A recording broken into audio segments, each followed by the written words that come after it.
আজকে আমার জুলাই যোদ্ধা ভাইরা যাদেরকে আজকে প্রথম কাতারে রাখা উচিত ছিল, যারা আজকে অনুষ্ঠানের পর, যারা আজকে অনুষ্ঠানের প্রধান অতিথি, তাদেরকে না রেখে রাখা হয়েছে জুলাই গাদ্দার, রাখা হয়েছে কিছু সুশীল, রাখা হয়েছে লম্বা লম্বা মৌচালা কিছু মির্জাফর।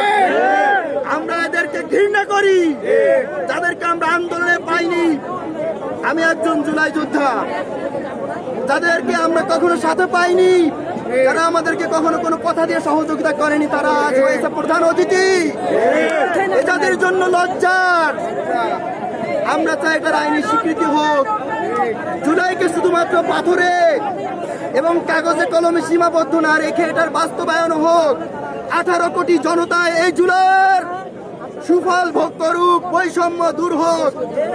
আমি সকালে একটি সংবাদ দেখলাম, আমাদের আইজিপি মহোদয় এখানে এসে হুমকি দিয়েছেন।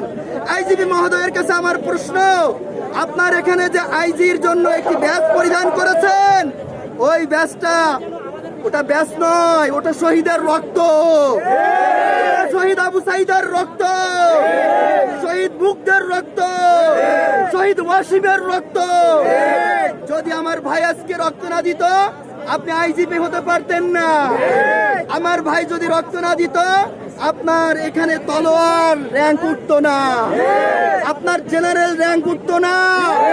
মনে রাখবেন, এই গাদ্দারদেরকে আমরা ভুলবো না। গাদ্দারির জন্য দেখেন বাংলায় কিছুদিন পর পর অভ্যুত্থান হয়।